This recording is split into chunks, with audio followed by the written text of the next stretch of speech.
اعوذ باللہ من الشیطان الرجیم بسم اللہ الرحمن الرحیم الحمدللہ رب العالمین والصلاة والسلام علی اشرف الانبیاء والمرسلین سید الاولین والآخرین رحمت للعالمین شفیع المذنبین سیدنا و مولانا بالقاسم محمد وعلی آلہ طیبین طاہرین المعصومین المظلومین۔ آج ہم 5ویں مجلس اپنی شہزادی سیدہ طاہرہ حضرت فاطمہ زہرا کی خدمت اقدس میں پیش کر رہے ہیں۔ ہمارے اس سلسلہ ذکر کا عنوان ہے خواتین کربلا۔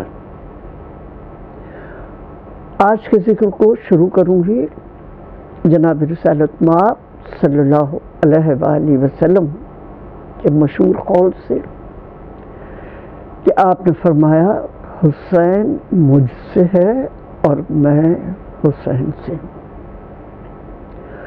ناظرین کرام، یہ حدیث کا جو بات کا حصہ ہے یہ بہت قابل غور اور غیر معمولی ہے۔ میں حسین سے ہوں، ہم اس سے کیا معنی سمجھتے ہیں اور تاریخ ہمیں کیا بتاتی ہے کہ جناب رسالت مآب صلی اللہ علیہ وآلہ وسلم یہ ہدایت فرما رہے ہیں کہ میرے بعد میرے دین کی قدروں کا نمائندہ حسین ہے۔ جو یہ صحیح کہے وہ صحیح ہے، جو یہ غلط کہے وہ غلط ہے۔ پچھلی مجلس میں ہم اس سلسلے میں جناب رسالت مآب کی ایک پیشین گوئی کا تذکرہ کر رہے تھے کہ جب ابو العاص کے بیٹوں کی تعداد 30 ہو جائے گی تو یہ بندگان خدا کو غلام، مال خدا کو کھلونا اور کتاب خدا کو سرمایہ مکر و فریب بنا لیں گے۔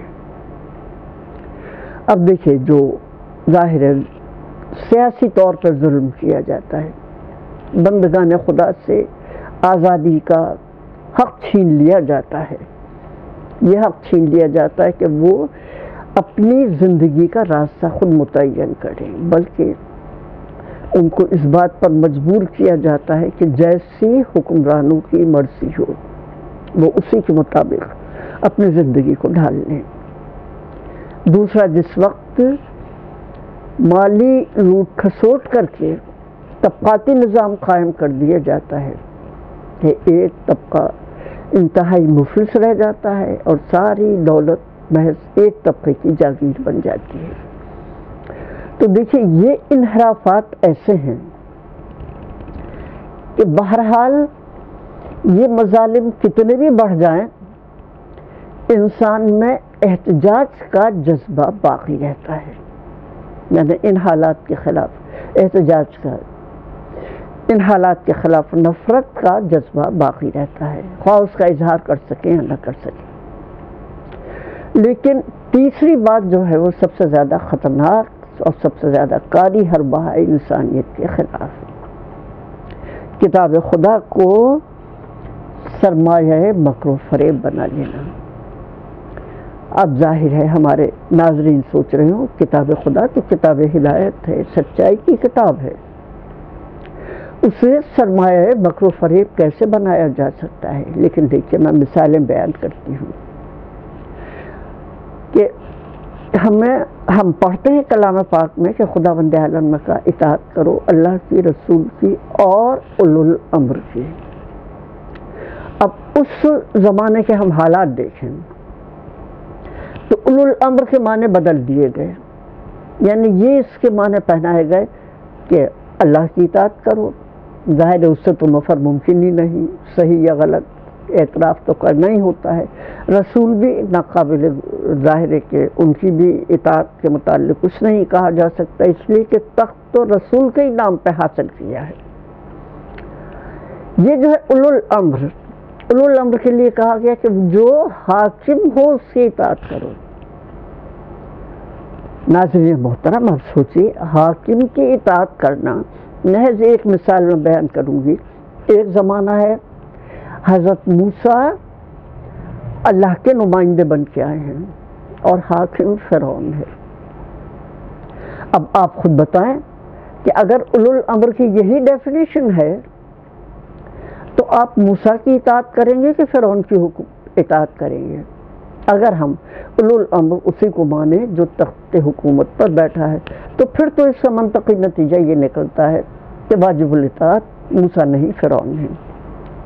اور اس کی کیا مصلحت ہے کہ وہ جو فرعون صفت تخت پر بیٹھے ہوں ہم ان کی اطاعت کریں؟ ان کی اطاعت کو جسٹیفائی کرنے کے لیے اس طرح سے مطلب بدلے گئے.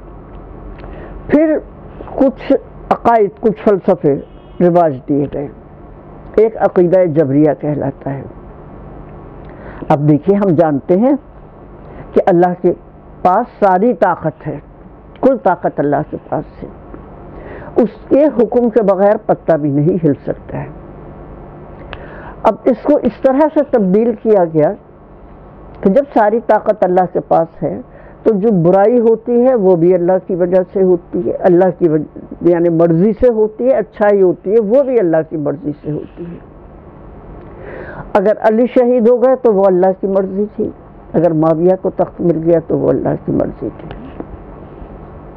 ناظرین کرام، اگر ہم اللہ کے جبر کے یہی معنی سمجھیں تو پھر اس کا مطلب ہے انسان کی کوئی ذمہ داری نہیں رہتی. جب ہم مجبور ہیں تو اللہ میاں ہماری برائی کی ہمیں کیوں سزا دے گا؟ وہ تو ظاہر ہے اللہ کروا رہا ہے ہم سے برائی. اور اسی طرح سے اگر کوئی اچھائی کر رہا ہے تو اس کا کوئی کریڈٹ نہیں، وہ تو اللہ میاں اچھائی کرا رہا ہے. تو اب اس طرح سے ہر برائی اور اچھائی کو اللہ کی طرف سے منسوب کرنا، یعنی اب اس سے اچھائی اور برائی کا فرق ہی ختم ہو جاتا ہے اگر انسان یہ قبول کر لے. اور ہم واقعہ کربلا کے سلسلے میں جو مختلف مکالمے پڑھتے ہیں اس میں کئی جگہ یہ اشارے ملتے ہیں. مثال کے طور پر ابن زیاد کے دربار میں جناب سید الساجدین کے متعلق ابن زیاد نے پوچھا اس کا کیا نام ہے اس لڑکے کا؟ ان کا علی ابن الحسین. تو اس نے کہا کیا علی ابن الحسین کو خدا نے قتل نہیں کیا؟ تو اس کا جواب کیا ہے؟ آپ نے فرمایا نہیں، تیرے لوگوں نے اسے قتل کیا ہے. یعنی جو اپنی برائی کی ذمہ داری ہے وہ اللہ کے کھاتے میں ڈال دو کہ اللہ نے قتل نہیں کیا، تمہارے آدمیوں نے قتل کیا ہے. اسی طرح سے دربار یزید میں بھی کئی جگہ ہمیں یزید کے کلمات ایسے ملتے ہیں جس میں وہ یہ ثابت کرنے کی کوشش کرتا ہے کہ اسے جو بھی یہ تخت ملا ہے یہ خدا نے دیا ہے. جیسے اس نے کہا کہ ہاں ان کے والد نے میرے باپ کے ساتھ خلافت کے معاملے میں نظر کیا اور خدا نے میرے باپ کے حق میں فیصلہ کر دیا. وہ معاویہ کو حکومت مل جانا یہ خدا کا فیصلہ تھا. اور اس سے عوام کے ذہنوں پہ کیا اثر پڑتا ہے؟ عوام میں وہ احتجاج کی روح ختم ہو جاتی ہے.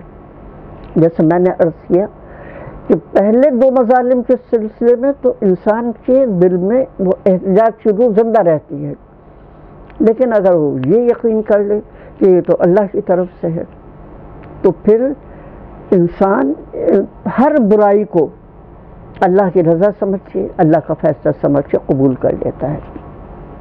اب یہ بتائیے، اب امر بالمعروف اور نہی عن المنکر کی بات کہاں گئی؟ پھر قیامت کا فلسفہ کیوں کیا؟ کہاں گیا کہ اگر ہم اپنی اچھائی برائی کے ذمہ دار نہیں ہیں تو پھر ظاہر ہے نہ ہمیں اچھائی کا اجر ملنا چاہیے نہ ہمیں برائی کی سزا ملنی چاہیے. تو یہ اچھائی اور برائی کے معیار کو ختم کر دینا، اس کی پہچان کو ختم کر دینا، یہ ظاہر معاشرے کے لیے انتہائی مہلک سوچ ہوتی ہے. پھر یا اس قسم کے تصورات جو ہیں اس میں قیامت کا بھی کوئی یعنی جگہ باقی نہیں رہتی. جو کلام پاک میں پورے کلام پاک میں سب سے زیادہ جو ذکر ہوا ہے تو قیامت کا ذکر ہوا ہے. عدل کی کوئی اہمیت باقی نہیں رہتی. جیسا میں کل پچھلی مجلس سے بتا رہی تھی کہ عدل بنیاد ہے دین اسلام کی. تو عدل کی اس طرح سے ختم کر دو اس کی اہمیت کہ کہو اللہ فیصلہ کر رہا ہے تو پھر عدالت کے کیا معنی رہ جاتے ہیں باقی. پھر ایک اور فلسفہ ایجاد کیا گیا عقیدہ مرجعیہ. اب ناظرین کرام دیکھیں نا یہ کلام پاک کی آیتوں کا ہی ہیر پھیر ہے. یعنی ہم جانتے ہیں کہ اللہ کے ساتھ اللہ کی طاقت ہے لیکن اللہ نے ہر جگہ یہ بھی تو کہا ہے اللہ حکیم ہے, طاقتور بھی ہے اور حکیم بھی ہے. یعنی اس کا ہر فیصلہ حکمت کے مطابق ہوتا ہے لیکن یہاں حکمت کا کوئی ذکر ہی نہیں ہے. یعنی اس کی ایک دلیل ہوتی ہے, اس کا ایک مقام ہوتا ہے, منطقی اس کی وجہ ہوتی ہے, لیکن یہاں پہ محض پاور کا ذکر کیا گیا. اور اب یہ ہم نے دیکھا کہ یہ کلام پاک کی ہی تعلیمات کو توڑ مروڑ کر اپنی مرضی کے مطابق بنانا ہے. پھر عقیدہ مرجعیہ. عقیدہ مرجعیہ رجا سے کہتے ہیں کہ ہم امید رکھیں. ظاہر ہے ہم سبھی گنہگار ہیں, اپنے گناہوں کو شمار بھی نہیں کر سکتے, لیکن اس کے باوجود ہم کہا جائے اللہ سے امید وابستہ رکھو مغفرت کی.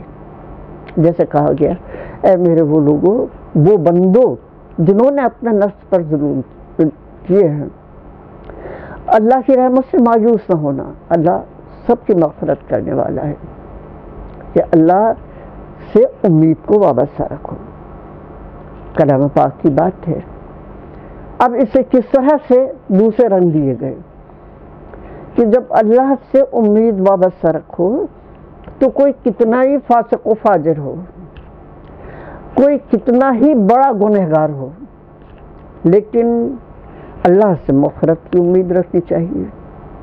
یہاں تک کہا گیا کہ ہمیں بالکل حیرت نہیں کرنی چاہیے اس بات پہ کہ اللہ کسی فاسق و فاجر اور کسی گنہگار اور کسی منحوس آدمی کو بخش دے اور کسی نیکوکار کو سزا دے دے. ارے بھائی یہ کون سا فلسفہ اس سے انسان کی عقل قبول کرتی ہے. لیکن جب زیادہ پروپیگنڈا ہوتا ہے تو ظاہر ہے عقل اس بات کو بھی قبول کر لیتی ہے, لوگوں کی سوچ بدل جاتی ہے, لوگوں کے ظاہر اچھائی اور برائی کے معیار بدل جاتے ہیں. اب پھر اس کے بعد ایک جو طریقہ وہاں استعمال کیا گیا غلط احادیث ظاہر کے مرتب کرنے کا.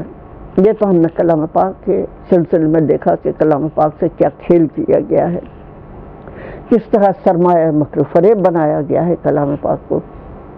اور یہ معاویہ کے زمانے سے یہ طریقہ ہوا تھا کہ نماز کے بعد ایک شخص مسجد کے دروازے پر بیٹھ کے اب وہ حدیثیں کھڑا کرتا تھا.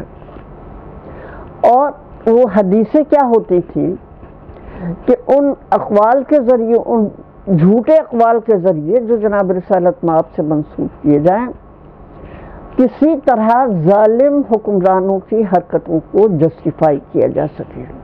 یعنی ایسی باتیں کہ جس سے ظالم حکمرانوں کے خلاف احتجاج کا جذبہ ختم ہوتا چلا جائے اور وہ ان کی حرکات کو جائز سمجھ سے چلے جائیں. مثال کے طور پر حدیث 2-3 بیان کروں گی. مثال کے طور پر کہ وہ کہتے ہیں خاکم بدہ ہیں نعوذ باللہ. رسول نے کہا کہ 3 اشخاص وحی کے امین ہیں. 3 اشخاص وحی کے امین ہیں, جبریل, میں اور معاویہ. قابل غور بات ہے, معاویہ تو مکے میں رسول کے خلاف سازشیں کر رہے تھے, دارالندوہ میں بیٹھ کے قتل کی ترکیبیں کر رہے تھے جس وقت وحی نازل ہو رہی تھی. بدر, احد, خندق, یعنی کون سا موقع ایسا نہیں چھوڑا ہے جب وحی کو ختم کر دیا جائے. لیکن کہا نہیں جی 3 اشخاص ہیں. وہ جو روایت ہے کہ جی کاتب وحی تھے، اب ظاہر وقت نہیں ورنہ میں اس کاتب وحی کی حقیقت بھی بتاتی۔ کاتب وحی تو ایک اور صاحب بھی کہے جاتے ہیں، عبداللہ بن ابی سرا، جن کے لیے کلام پاک میں فاسق کا لفظ آیا ہے۔ تو ظاہر ہے کہ کاتب وحی کوئی ایسا وہ نہیں ہے کہ جس کو حق و باطل کا معیار سمجھ لیا جائے، سچائی کا معیار سمجھ لیا جائے۔ ایک اور روایت بیان کی جاتی، موضوع حدیث یعنی گھڑی ہوئی حدیث، کہ کہا کہ جو شخص ایسے امور کو دیکھے جو ناپسندیدہ ہوں یعنی جو ظالمانہ ہوں تو صبر کرے، ورنہ کوئی جماعت سے بالشت بھر دور بھی ہو گیا تو وہ گمراہ ہے۔ اور پھر یہ بھی قابل گردن زدنی ہے، کیا یہ تو کوئی خیر معمولی بات سمجھی نہیں جاتی تھی۔ یعنی اس کا مطلب یہ کہ کوئی اس پہ اگر تنقید کرے تو وہ امت سے باہر ہو گیا۔ اور یہاں دیکھیے صبر کے معنی کیا لیے گئے ہیں کہ آپ کتنا بھی برائیاں ہوتے دیکھو، ظلم ہوتا دیکھو تو خاموش رہو۔ حالانکہ کلام پاک میں صبر کا مفہوم اس سے بالکل الٹ ہے کہ آپ استقامت اختیار کریں، آپ مضبوطی اختیار کریں، ورنہ پھر جیسا کہا گیا کہ جہاد میں خداوند عالم صبر عطا کرے لوگوں کو، تو اس کے مطلب کیا ہو گیا؟ اچھا، اب یہ اقوال ہیں، اب جب اس قسم کے اقوال تراشے جانے لگے تو یہ بتائیے وہ کس کا قول ہے کہ سلطان جابر کے سامنے کلمہ حق کہنا سب سے بڑا جہاد ہے؟ اور پھر یہی نہیں کہ تراش کے چھوڑ دیا گیا، بلکہ یہ اقوال پھر مختلف یعنی مملکت اسلامیہ کے حصوں میں بھیجے جاتے تھے، مسجدوں میں بھیجے جاتے تھے، اور یہ حکم دیا جاتا تھا کہ بچوں کو باقاعدہ مدرسوں میں اور مسجدوں میں یہ یاد کرائے جائیں، تاکہ پھر ان کی ذہنیت جو ہے اسی طرح سے ظاہر تعمیر ہو کہ وہ حکمرانوں کی طرف سے خواہ وہ کتنے ہی فاسق فاجر ہوں، ان سے کتنی بھی برائیاں دیکھیں، کتنی بھی مظالم دیکھیں، لیکن ان کے دل میں کوئی احتجاج کا خیال آنا نہیں چاہیے۔ تو اس حالت میں اب معاشرے کے ذہنوں کو پرورش کیا جا رہا ہے، اور سب سے بڑا ظلم میں کہتی ہوں جناب امیر المومنین علیہ الصلوۃ والسلام کی کردار کشی۔ عجیب بات ہے، جن کے لیے جناب رسالت مآب یہ کہیں کہ علی حق کے ساتھ اور حق علی کے ساتھ تھے، تو جب علی پہ ممبروں سے سب و شتم ہو رہا ہو تو پوچھیں حق کہاں گیا؟ اور ناظرین کرام، یہ بات واقع کربلا کے قریب کی نہیں ہے، بلکہ جب خلیفہ سوہم کی شہادت ہوئی ہے اور جناب امیر المومنین خلیفہ منتخب ہوئے ہیں، تو ظاہر ہے کہ جن گورنروں کے خلاف شکایتیں تھیں، ظلم کی، غصب کی، استحصال کی، برائیوں کی، آپ نے سب کو بیک قلم ظاہر ہے کہ آپ نے سب کو برخاست کر دیا۔ اب لوگوں نے کہا کہ آپ سب کو برخاست کر رہے ہیں، آپ کے خلاف یہ سب مل جائیں گے، ان کی طاقت بڑھ جائے گی۔ اور کیا جواب ہے جناب امیر المومنین کا؟ آپ نے فرمایا دیکھو، کیا جن پر خلیفہ ہوا ہوں ان کے خلاف ظلم کو اپنی مدد کے لیے بلاؤں گا؟ یعنی جن کے حقوق کی ادائیگی کے لیے، جن کے حقوق کے تحفظ کے لیے مجھے خداوند عالم نے ذمہ داری سونپی ہے، کیا ان کے خلاف ان ظالموں کو بلاؤں گا؟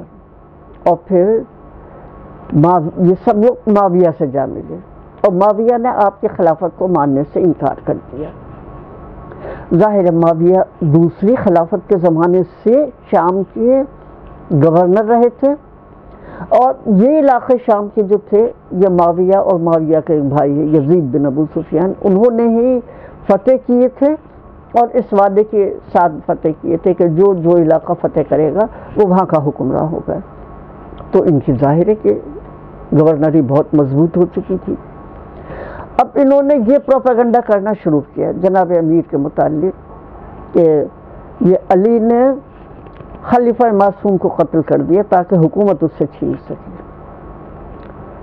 ناظرین کرام، کیسی عجیب بات ہے، جناب امیر المومنین جو آخر وقت تک خلافت سے انکار کرتے رہے، ان پر کوئی یہ الزام لگائے کہ اس نے خلافت کی وجہ سے ظاہر ہے کہ دوسرے کو قتل کر دیا، اور جس نے حضرت عثمان کی اس طرح حفاظت کی کہ آپ کے دونوں بیٹے دروازے پہ کھڑے ہو کر پہرا دیتے رہے اور کھانے کی چیزیں پہنچاتے رہے، اس کے متعلق یہ کہنا کہ اس ساری بغاوت کے محرک جو ہیں وہ جناب امیر المومنین کی ذات ہے، اور پھر یہ کہ ہمیں بدلہ لینا ہے، کیا کرنا ہے۔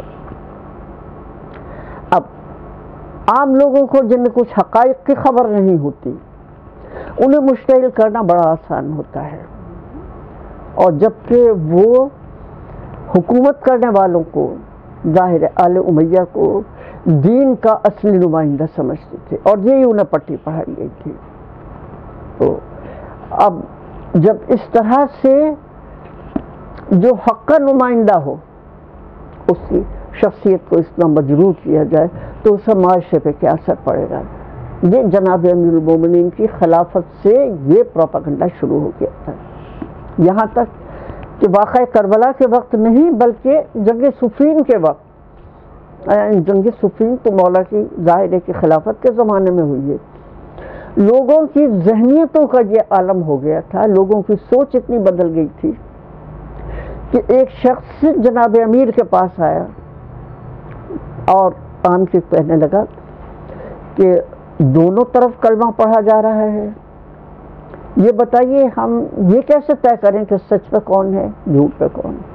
ہائے، مولا کے دل نے کیا کہا ہوگا، مولا سے کوئی پوچھے کہ ہم کیسے طے کریں کہ سچ پہ کون ہے غلط کون ہے۔ آپ نے اپنے پرچم بردار کی طرف اشارہ کیا، حضرت عمار یاسر ہے، کہا اس سے پوچھ لو۔ اب وہ عمار یاسر کے پاس پہنچا، عمار یاسر نے کہا کہ دیکھو جانتے ہو اسے، یہ جو فوج مخالف کا پرچم بردار ہے؟ ان کا ہاں امرا سے۔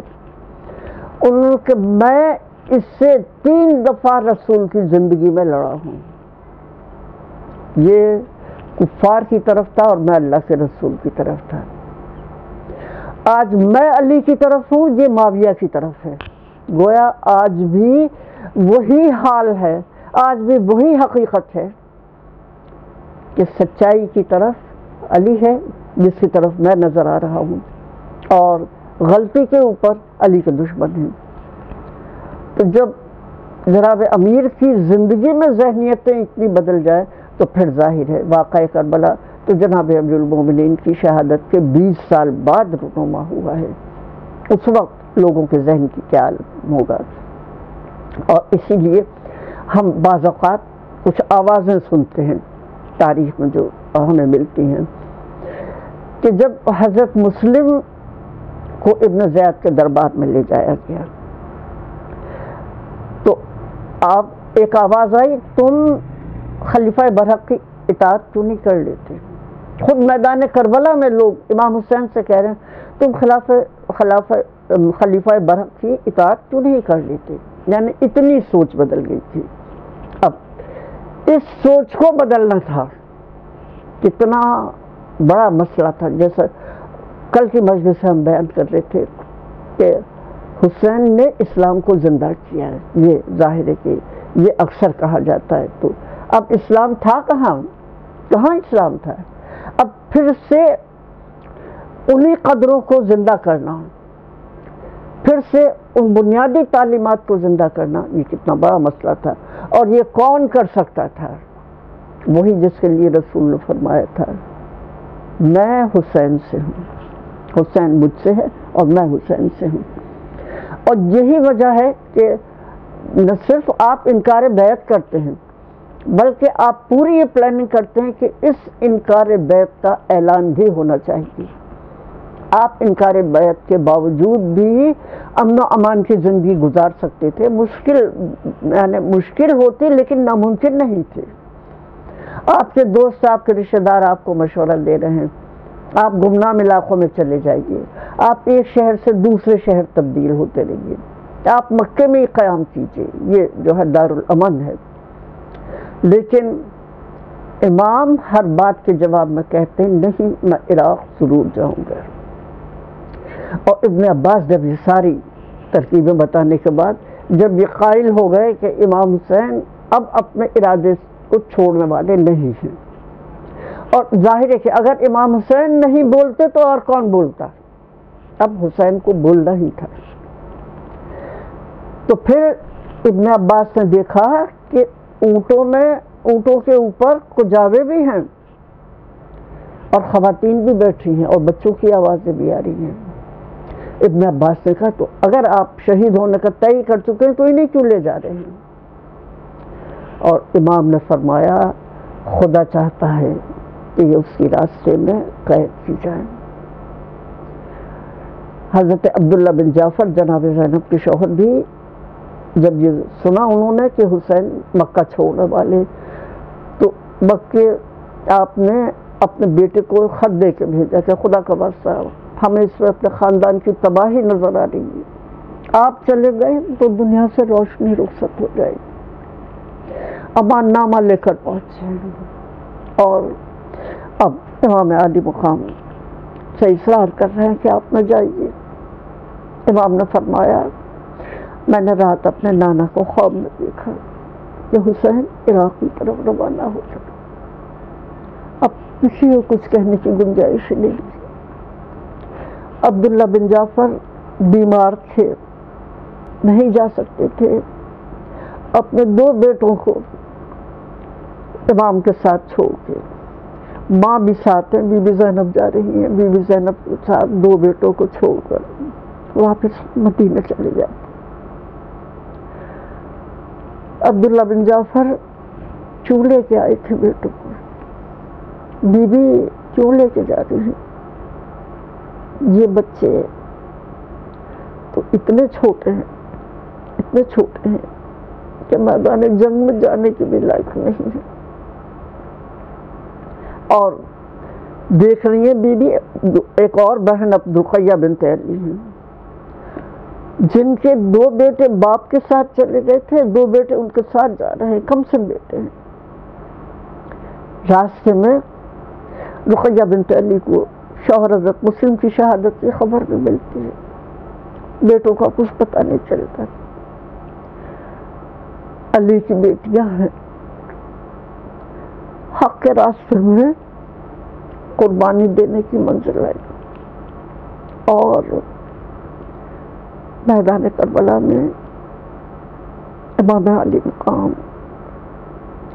بچوں کی شکلیں دیکھتے ہوں گے، کہتے ماؤں سے کہتے ہیں ابھی تو ان کی جنگ کے میدان میں جانے کی عمر بھی نہیں ہے، لیکن مائیں اصرار کرتی ہیں اس لیے کہ مائیں جانتی ہیں کہ ایسا دن پھر کبھی نہیں آئے گا.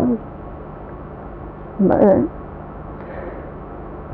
حوصلہ نہیں رکھتی کہ میں ان ماؤں کی کیفیت بیان کر سکوں جن کے کم سن بچے میدان کو چڑھائے. دادی شجاعت تھی اور کس طرح واپس آئے، کس طرح واپس آئے. جیسا کسی نے کہا ایمان وفا ہوگی، ایمان وفا ہوگی، عالم میں وفا ہوگی. دنیا کو رلائے گی، مرنے کی ادائیں کی، دریا پہ نہ جائیں گے، وہ پیاس کے مارے ہیں، زینب کے دلارے ہیں، زینب کے دلارے ہیں.